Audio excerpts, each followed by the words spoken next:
ছোটি C মুলাকাত ছবিটা করতে গেছিলেন আচ্ছা বম্বেতে। মামা। তো ওখানে আমি হিরোইনের নাম বলবো না।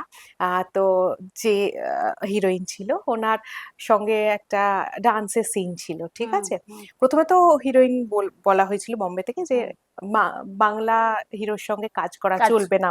হুম তো যাই হোক উনি হ্যাঁ করেছিলেন, অনেক ওনাকে পারিশ্রমিক ডাবলের ডাবল দেওয়া হয়েছিল। হুম তো যাই হোক তারপরে একটা গান ছোটি সি মুলাকাত গানটা নিশ্চয়ই জানো, ওই হুম হুম হুম নাচটার জন্য ওনার সঙ্গে প্র্যাকটিস করা হয়। উনি বোধহয় 13 দিন বা 14, এক্সাক্ট ডেটটা বলতে পারবো না, 13 বা 14 দিন হবে বম্বেতে পুরো ইউনিট বসেছিল। উনি ডেট দেননি, কারণ উনি তখন রাজ কাপুরের সঙ্গে ছবি করছিলেন, শুট করছিলেন। কিন্তু প্রথমে বলেছিলেন যে হ্যাঁ, আমি তখন তো ফোনে ফোনে হতো, হ্যাঁ এসব মেল টেলের ব্যাপার ছিল হ্যাঁ না।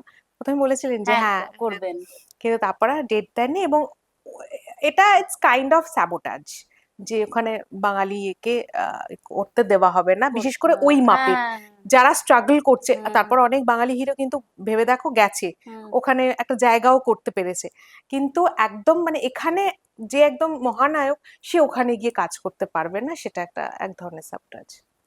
তারপরে এখন তো অনেক লিবারেল হয়েছে, তো এইভাবে দাদুকে অনেক মানে কি বলবো, মানে প্রতিকূল ইয়ের সম্মুখীন হতে হয়েছে। মানে প্রচুর জায়গায় নেগেটিভিটি, প্রচুর জায়গায় গিয়ে আটকে যাওয়া, প্রচুর টাকা ক্ষয়ক্ষতি হওয়া, মানে এরকমও হয়েছে হয়তো বাড়ি বন্ধক দিয়ে সেই ছবিকে আবার ইয়ে করেছে। মন পলাশী পদাবলী নিজে প্রোডাকশন নামিয়ে ছবি বানানো, যে সকলের যাতে ভালো হয়, সবাই যাতে কাজ করতে পারে। এবং এই যে যেরকম এখন আর্টিস্ট ফোরাম, ওরকম অভিনেত্রী সংঘ তৈরি হুম করেছিলেন হুম উনি, হুম শিল্পী সংসদ তৈরি করেছিলেন, অভিনেত্রী সংঘ তারপরে ভেঙে হয়েছে, হুম শিল্পী সংসদ তৈরি করেছেন দাদুর ইয়েতে। দাদুর অ্যাকচুয়ালি মোটো ছিল যে যারা আর্টিস্ট তাদের তো পরে বয়সের পর তার কেউ সেই এটা দেয় না, মানে বাড়ি থেকেও একটা মানে ও তো একটা চাকরিজীবী যে হবে, সে কিন্তু একটা প্রপার মাইনে পাবে, হুম হুম এবং সে টাকাটা জমিয়ে বা যাই হোক একটা পেনশন, যাই হোক এরকম হুম অনেকগুলো ব্যাপার থাকে।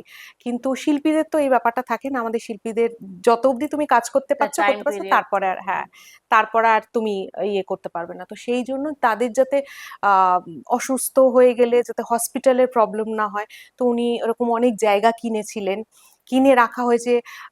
জানো না এটা হয়েছে হয়তো, যে কবরডাঙ্গার দিকে অনেকগুলো ছোট ছোট প্রপার্টি এরকম কিনে রাখা আছে, হুম মানে কিনে রেখেছিলেন।